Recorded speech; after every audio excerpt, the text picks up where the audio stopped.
Alex, who's having a very bad week? Our good friend Mike Florio from Pro Football Talk, notorious Vikings fan, kind of started spreading all this rumors, this fake news, this BS that was just a bunch of fan hype. And he really had Minnesota fans going. They all thought they were going to get some compensation from this Kirk Cousins tampering thing. And I think he even had a lot of Falcons fans thinking, oh, we're going to lose a first round pick. And I sat up here a million times and said, dude, no, we're not. That's the most ridiculous thing. Well, we know the punishment, and guess what? It couldn't be further from a first-round pick. It is a fifth-round pick and a couple of fines. It is a slap on the wrist. It is a nothing burger, just like I pretty much expected. Now, even I might have thought a little bit more than a fifth-round pick, but it just shows you how big of a joke this entire thing. And the real reason it was even drummed up to be so big as it was is because you had a guy that is a Vikings fan that has one of the biggest pro football blogs on the internet and Pro Football Talk,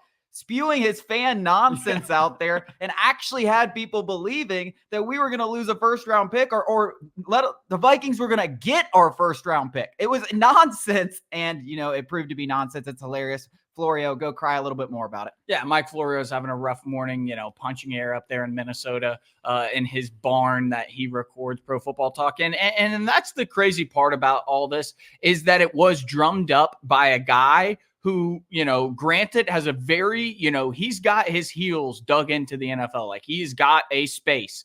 There's no doubt about that. He owns his own business, so nobody can tell him what to say, what to do.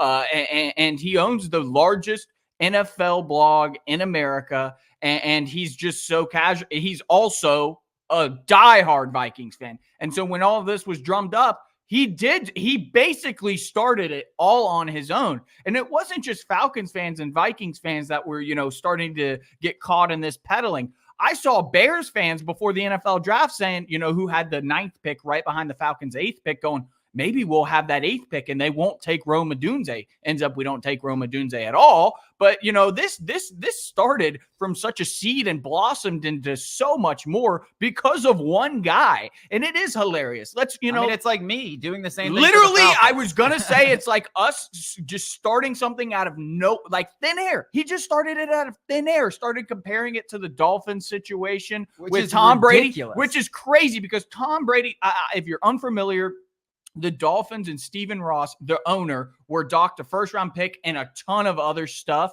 But obviously the most notable thing is that first-round pick for their tampering with Tom Brady and Sean Payton while those guys were under contract. Sean Payton with the Saints and Tom Brady with the Patriots. With their free agencies, Sean Payton's end of his contract looming. So Stephen Ross was tampering while they were under contract with their current teams. Kirk Cousins was a free agent. The Falcons were having negotiations with his agent. The simple fact of the matter is, and I've said this multiple times, the only reason that Kirk Cousins is in Atlanta right now, it has nothing to do with the conversations that were deemed tampering, whether it was the trainer, the Terry Fontenot, whatever conversations they had. The reason that Kirk Cousins is in Atlanta right now is because the Falcons were willing to pay him more money per year, more guaranteed dollars, and give him more years on his contract. They beat the Vikings in every single facet that you could potentially negotiate a contract in the NFL. And that is why Kirk Cousins is with the Atlanta Falcons right now. And the tampering, I think the punishment is clearly, that's why it was dictated the way it was, because somebody in the league offices had a brain and was like, all right, guys, they did break the rules, but the reason why he's in Atlanta has nothing to do with the tampering. Sorry, Minnesota Vikings fans, but you guys just didn't pony up. And that's the simple, and it might look good for you guys, but on this subject, the tampering, it's a complete joke. And I'll let you go from there. On that, tampering itself, not just this situation, is a complete joke. Everyone does it all the time.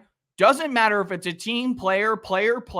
Tampering happens all the time. Like if me and Chase were just buddies on separate teams in the NFL and we just started chatting before free agency, I was on the Falcons, you're on the Vikings, and I go, man, Chase, it would be great if you came to – that's tampering. That is tampering. So the rules are just complete – it's a complete joke in today's professional leagues. Yeah, it's funny because I actually had the pleasure of sitting through maybe – an hour, it was a 5 or 6 hour car ride, and I was listening to Pro Football Talk with Florio and with Chris Sims, and this was during NFL free agency or a little bit afterwards, and Florio went on a tangent just like you kind of did, where he was just going crazy about this Kirk Cousins thing, calling it the most blatant and obvious tampering, and Chris Sims was just like, yeah, man, but like, you do realize it had nothing to do with why he signed there. And if anything, it just expedited the process. And like you said, it's good that someone had a brain in this entire thing, because you like punishments to fit the crime. And listen, the NFL and every league is not necessarily always, it's seemingly there, but it seemed like in this situation, they did the right thing. They realized, listen, this had nothing to do with why Kirk Cousins is gone. If anything, it expedited the process, because this could have been dragged on for another 2-3 weeks if they didn't have these conversations that they viewed as innocent. And it was a slap on the wrist. And then like it's like we said, Florio, it's a bad day for the big guy. I have no issues with Florio, by the way. I just think it's funny that he was spreading this misinformation by being just a psycho fan. Which is funny, because and honestly, respect.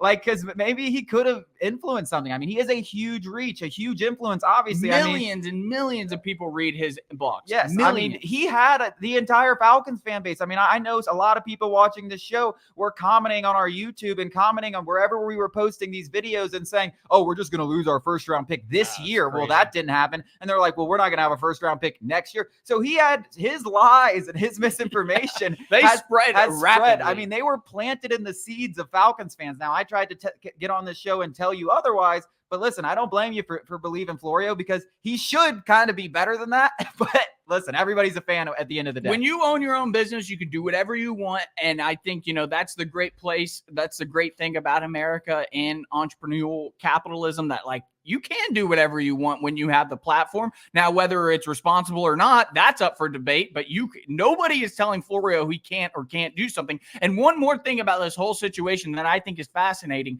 the 5th round pick wasn't just for tampering with Kirk Cousins. So if it was just Kirk Cousins tampering, it may have even been less. We got docked a 5th round pick for tampering with all 3 of those day one free agent signings. That's Kirk Cousins, Darnell Mooney, and Charlie Warner, the tight end. So we got docked a 5th round pick for tampering with 3 players. Imagine if it was just Kirk Cousins. We might be talking about like a 7th round pick or a 6th round pick that we got docked. Yeah, I mean, listen, I always said when we were hiring throughout the coaches process, I said, bring me a coach that cheats. Well, it looks like we might have gotten one. I was thinking Belichick. I was thinking Harbaugh. I love a good sense of cheating. If you need to tamper to get your guys, especially if it's only going to cost you a 5th round pick and a couple of fines that none of us fans have to sit here and worry about. So, yes, this was a big nothing burger. I think good for Falcons, because honestly, if we had lost a 1st or 2nd round pick, this would have been a huge, huge deal considering the direction of this franchise.